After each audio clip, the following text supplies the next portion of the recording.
Good morning and welcome back to another Mark on Motoring video, and today you join me from somewhere very special that I've not visited before and I've wanted to come for a long time. Today I'm at Brooklands Museum. Incidentally, this was actually the first paved banked racing circuit anywhere in the world. Sadly, two world wars eventually put an end to the motorsport here, but they've got a very rich history of both motorsport and aviation here, and today they've got a fantastic museum and of course these wonderful events.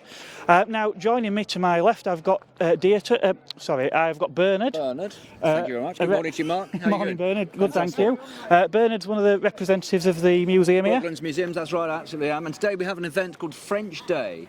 So if you do have a look around later on, we've got lots of French cars here, including this lovely one here belonging to Dieter from Germany, not France. He's German, but he's driven this lovely Peugeot here. So maybe you'd like to ask him about the Peugeot there, Mark. So yeah, Dieter, you brought this car all the way from Germany, haven't you? Yeah, yes, right. I drove to 750 kilometers from Germany without problems. So it's a car which I have over 38 years now. Right. It's one of my first car I ever had. Yeah. It's a family car. We got it from the family in the 70s. We bought it. And yeah, it's still running after 1.2 million kilometers. Wow. But the engine was refurbished 2 times already. Yeah. And it's very simple. The Peugeot engines, you can refurbish them very easily. Yeah. Because they have many parts just for refurbishing. This is designed for. So the engine block is the old one. Right. And the body. Yeah. And another interesting thing, Mark, actually, is Dieter works for McLaren. Yes. And if he needs any spare parts, I dare say you could ask the engineering shop there to knock him up a little bit of whatever he might need there. Yeah, But, I go to the model shop and they make it for me. yeah, fantastic.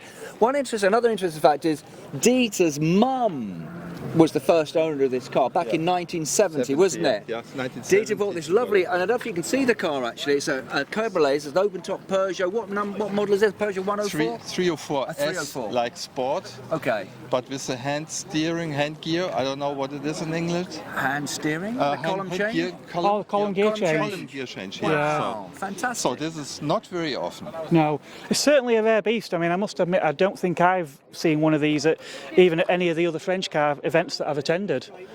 So yeah, certainly a rare car, and fantastic that it's obviously been in the family so long. You say was it your mother who actually owned the car? Yeah, she owned it, yeah. Yeah, so you must have lots of memories from over the years of this car then. That's true, yeah. So this a family car. Yeah, but it's great, and I love the fact that old cars that still get used. There's nothing worse than cars that get parked up and never driven. 100%. I mean, here in Brooklands, yes, we have a fantastic collection of cars, motorcycles and aircraft and buses as well. And the great thing is these cars, as you can see, they've been driven here. So there's nothing nicer than me bombing down the motorway or the A3 or whatever, and suddenly a classic car goes past you, or a classic motorcycle, whatever, and you think, wow, just look at that. Yeah. It's so fantastic. It's lovely to see these things being used. You're absolutely right. Not stuck in someone's garage or front room or whatever. Yeah. So Brooklands is a fantastic day out. Mark, I'm sure you're having an absolutely wonderful day here. Dieter too. Thank you. Please come and visit us here at Brooklands. We'd love to see you all around the world. I mean, from Germany, from France, from China, Japan, wherever.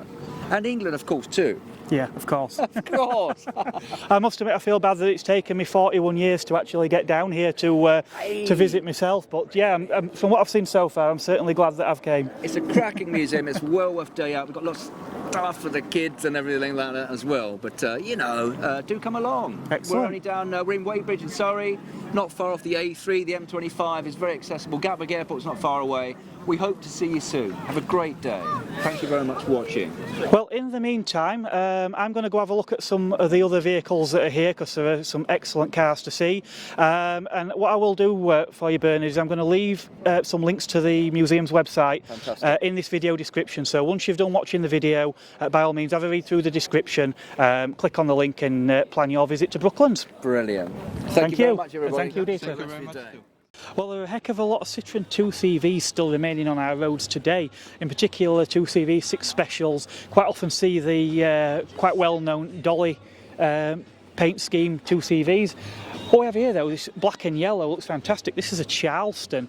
Though I've been aware of these, I can't say I've actually seen a Charleston at a show, certainly any time recently. So it's really nice to see this one here today. This looks a really, really tidy example as well. Check out this one amongst the two CVs and Dianes. Citroen Mahari. I've never actually seen one of these before. Very much reminiscent of things like the Mini Moke. Fiat obviously had something similar with their 500, the Jolly. It does look like a fun vehicle, doesn't it? Powered by a flat twin, probably the engine from the 2CV, using ABS plastic body panels as well. There was available as both a front wheel drive and a four wheel drive version, but yeah, I imagine that's probably a lot of fun. There's a lovely selection of Citroen Traction Avants here today. They actually did quite a few different variants of these cars. We've got obviously a convertible back there, but they did various sort of wheelbases and things as well. I had no idea how many different models there were. Now, the Traction Avant is one of the few sort of pre-war designs that I actually really like. These cars were not only built in France, we actually built a lot of these in the UK. It was sort of a tax break. You avoided a lot of import duties by having the cars assembled here in the UK. I'm told one of the telltale signs is to do with the badge actually on the grille. On some of the cars it's on the outside, and on the others it's on the inside of the grille bars. This particular one, the chevrons are actually behind the bars of the grille. Don't ask me which ones mark out a UK car, which ones mark out a French car, because I honestly can't remember. I'm sure some of you all know. By all means, drop something in the comments and refresh my memory. But if you like your classics a little bit newer than pre-war designs, well, there's still plenty more fantastic Citroens here to see. Super D here, Citroen CX. We've actually got a DS23 Palace down there. That's the posh one. Right at the end, we've got a DS Safari. I'm not sure whether or not that might be the same car that I featured from the Citroen Northern Club event quite recently. It could well be. They are a very rare car. The Safari being obviously the estate model with the extra seats in the back as well. Really interesting cars. I believe there was also known under other names in certain markets as well. And there's even more against the backdrop of this hangar behind me as well. Again, got some more DS models and CX and a couple of Citroen GS as well. I do like the GS. I actually prefer the styling of the GS over the later GSA model.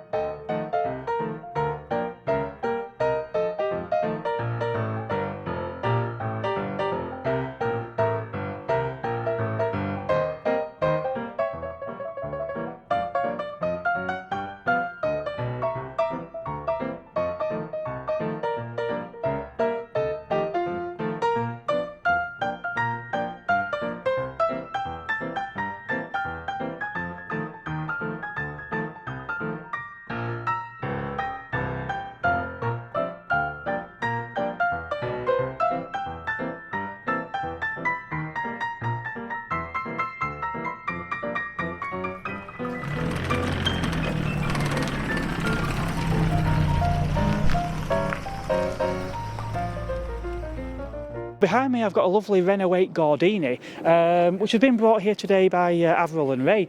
Now Ray, tell us a little bit about this car, because I gather this has got quite an interesting history.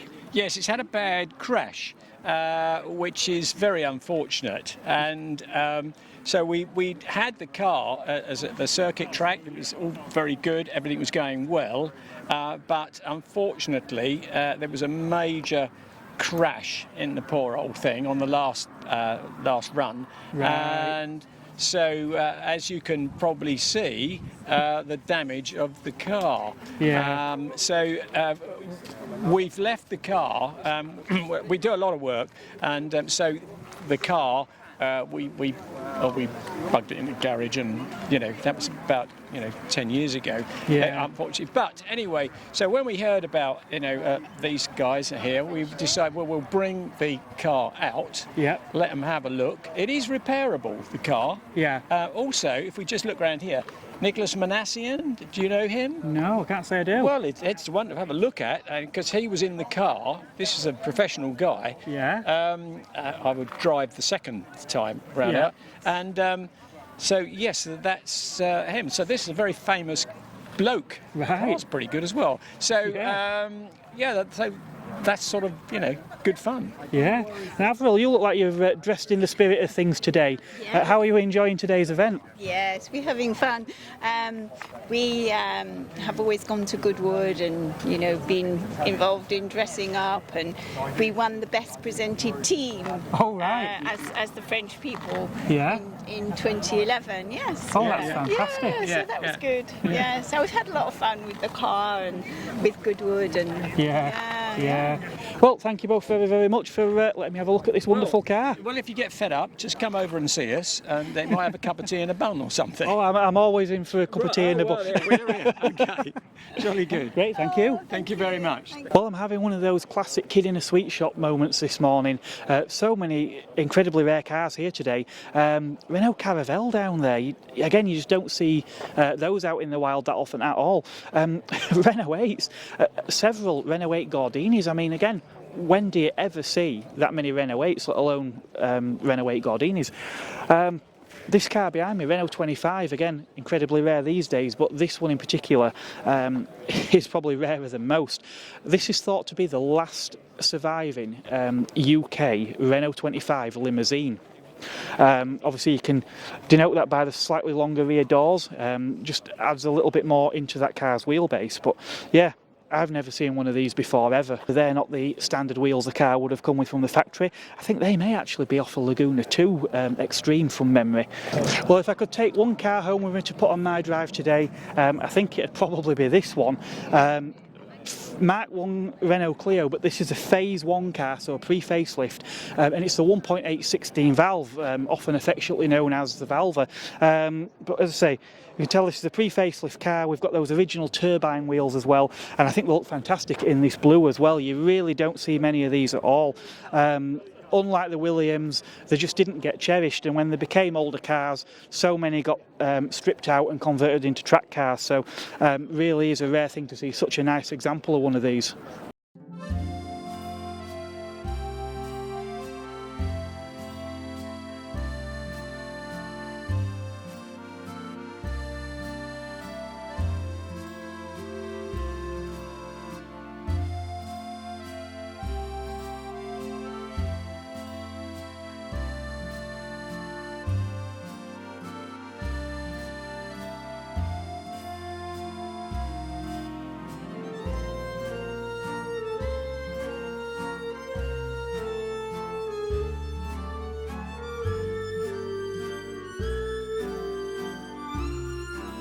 It wouldn't be much of a French car show without Matra. Here we've got the Matra Marina, which followed on from the Bagheera, the three-seat mid-engine sports car with the space for the mistress in the middle. But these are not the only Matras that are here today. Over the years, Matra have produced a really diverse range of vehicles, starting off with a lot of race cars, including cars for F1 and racing at the Le Mans 24 Hour. They've also built a lot of road-going sports cars like the Marina that we've just seen, but they also built things like the Renault Espace, the Aventime, and of course the Matra Rancho. Now the Rancho was based around a Simca cab with Talbot Alpine engine and gearbox. Now this particular one here, I believe, has actually had is a very late one. It's actually got a larger 1600cc engine, a lock-in differential as well, which will actually give it some real off-road credibility, unlike a lot of the SUVs of today. This one's also been fitted with a winch as well. But yeah, immensely practical, and I do remember these back in the day. They were a bit of a left field choice, but they really were a practical, spacious car. There's bags of room in there, and obviously you've got this sort of step roof as well to give a little bit more height in the back of the vehicle. We've got a pair of pre-facelift Clio V6s, so the Phase 1 cars. These ones, I believe, were the ones engineered by TWR, and they did have a reputation for being a little bit tricky to handle, especially in the wet weather. Even the Phase 2 cars would have probably caught you out if you didn't respect them, but these ones in particular really did catch out quite a few experienced drivers, to the extent, I think, when they actually facelifted the cars, I believe they actually got a longer wheelbase as well, just to help tame them a little bit.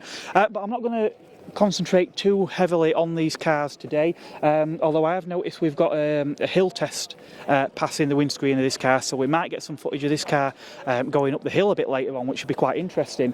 Likewise, we've got a Citroen Ami 6 over there as well.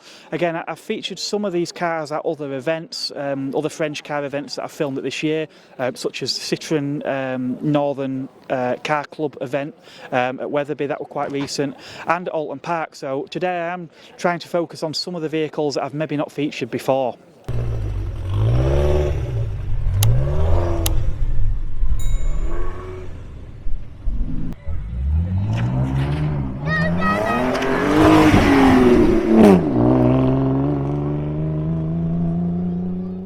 Well, I have the distinct pleasure of being joined here by Clive. Now, Clive, you're president of the Delage Register. Delage Register, that's right, yes. That's been going now for about 40 years. We started it from down here, and we have about 120 members now, 130 members. Wow. Probably of which 90 of them live in this country. So, but we have a record of something like 10,000 Delage which still exist in this world. Oh, right. In various different forms, not complete very often. Yeah. But we know of them, but we don't know where they necessarily are. But they are scattered around, obviously, in France for a lot, quite a number in Australia, and then you can, the Germany and America and all round. Yeah. But Delage were a famous make because they started making cars in 1905, finished in about 1954. And in that time they'd made the first Grand Prix 12-cylinder racing car, 8-cylinder racing cars in the 20s, which were extremely successful. And they made a land speed record car and a world. They had the world's fastest car as well in 1920. They actually won the British Grand Prix, I believe, did they, with one of the was it the 1500? Yes, one and a half litre. Racing cars. The 8 cylinders. The 8-cylinder one. Yeah. Yes, that's quite correct. Yeah. Were they normally aspirated or supercharged? They were normally they were normally non-aspirated, but they did make one or two with superchargers in the end. Yeah, and there was still a sort of 130 mile per hour car, weren't there? Which, yes. for an engine of that capacity in the mid 1920s is pretty remarkable. And they carried on winning right up until the early 30s too, with the same car against much more modern. Yeah. So. In terms of the road cars then that you have here today, Clive, Yes. Back in the day, where would Delage have sort of sat in the hierarchy of things? Well, I always rather sort of equate them to a sort of sporting BMW. Oh, right, It's the okay. equivalent today, basically. And back in its day, would it have? Because looking at some of these cars, they do look very sort of almost sort of Bentley-esque, Rolls-Royce sort of in styling. Yes, well, they were very fast touring cars, really. They weren't for racing, but they were for touring, so they all go much quicker than you would anticipate. Yeah. I mean, all of these cars here will probably do 70 miles an hour, Yeah. but you could cruise at about 50, which is actually about the same as a 3-litre Bentley until you modify them. Yeah. So they were very good like that. But being French cars, the idea was that you could drive them from Paris down to south of France with your foot flat on the floor all the time. Yeah. And not have to worry. So they're very strong. Yeah. Although they may not accelerate very fast. But Right. And so there certainly wouldn't have been a car for like your Austin 7 buyers or your Morris buyers, for example. They were very much probably quite an expensive car in the day. yes, they're a medium to expensive car. Yeah. They weren't quite as expensive as Bentleys or Rolls Royces, but equivalent to a 2-litre Lagonda, Yeah. something like that. They were sort of mid-range. As I say, they're sort of equivalent to a modern BMW then, the sort of standard range BMW. Did Delage develop everything sort of chassis, or was it like the old days where you used to buy a chassis and then a coach built a... Delage made absolutely everything themselves. Did everything themselves? They didn't believe in relying on other people for provisions, apart from, the carburetor and the magneto or that type of thing. But most of it is all manufactured by them. And they were very good quality manufacturers. Yeah. So is there any particular vehicles here today that sort of warrant special attention? Very quickly, they're mostly DI models. Okay. Of which they started in 1923, went up until about 1928. and they were four-cylinder car, overhead valve cars, and some of them were a bit faster than others. They started off with a DI and then DIS and then a DISS, which is the super sport version. Okay. But this one here, for instance, is unusual because that's a colonial car. Okay. And therefore it's a wider axle, and it was sent to Australia. Oh, right. It was a colonial car, and it's been brought back here, and the lady who owns it now uses it a lot. Very simple car. That one there is a DISS, which is the super sport version. Okay. So although it's going to be restored very shortly, the person who had it before used to do a lot of rallies around France and touring around. He lived in Scotland. He was quite happy to drive it down here and go to France, etc. So up until recently. Excellent. This one you're standing in front of here is the earliest model we've got here. It's a DI, and it's got a very super sports polished aluminium body. Yeah. Yeah, it's beautiful, isn't it? It's a very early car, and are these all specialist rivets as well in the aluminium? In the bonnet, that's a standard Delage bonnet. What used to happen was that you could buy your chassis and your car running, but without a body, apart from the radiator and the bonnet and this part up to here. After there, you took it to your coach builder and asked them to make you the body you wanted. Right, okay. So if you wanted a sports body or two-seater or saloon, yeah, you know, and that was really common practice, weren't it, in those days? I mean, this windscreen, I mean, that's fantastic. Where do you ever see a windscreen like that on? This car is actually was made in France by Lagos and Gottsman, who are specialist coach builders, and that's fairly typical of what they produced. I mean, it's a magnificent car. Yeah.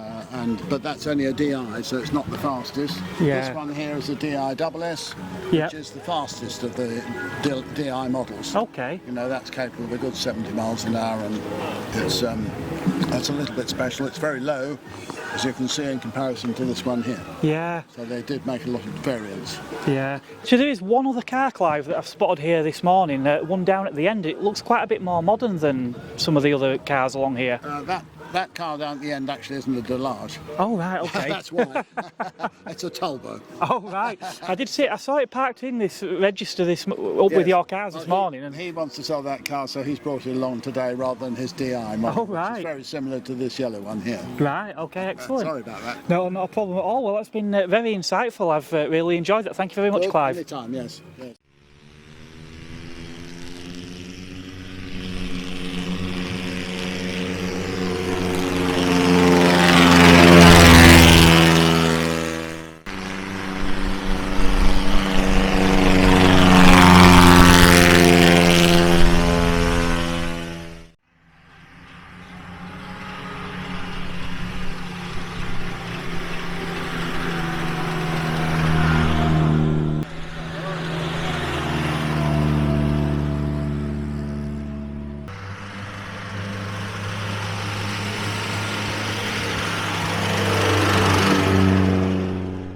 There's quite possibly the best selection of Alpines here today that I've seen in quite some time as well.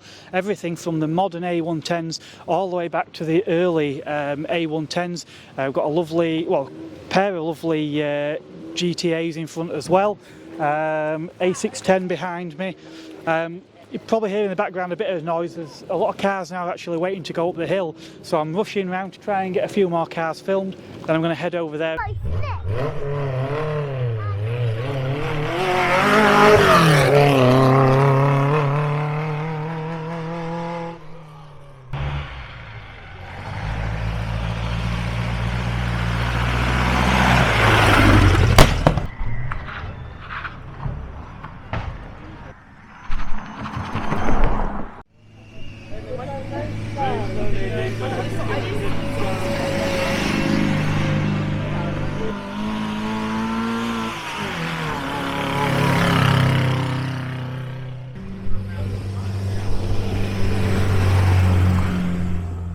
So this event here today at Brooklands is bringing out some really rare metal. Check out these two gorgeous panhards here behind me. Not one, but two panhards.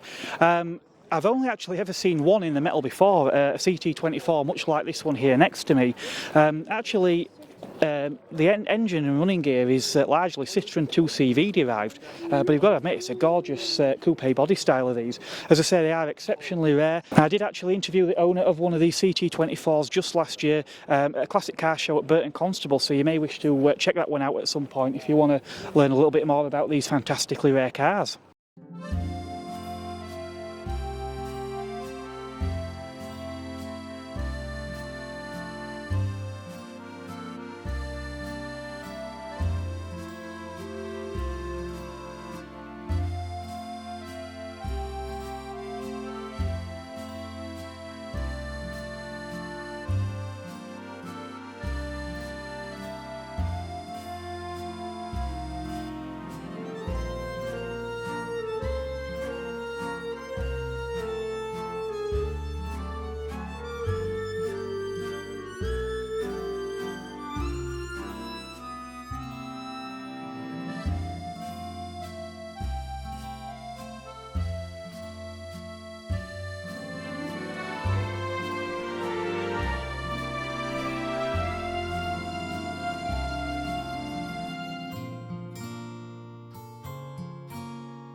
So much of the Brooklands track, sadly, is no longer here, but as you can see behind me in the distance is one of the original banked corners from the Brooklands circuit.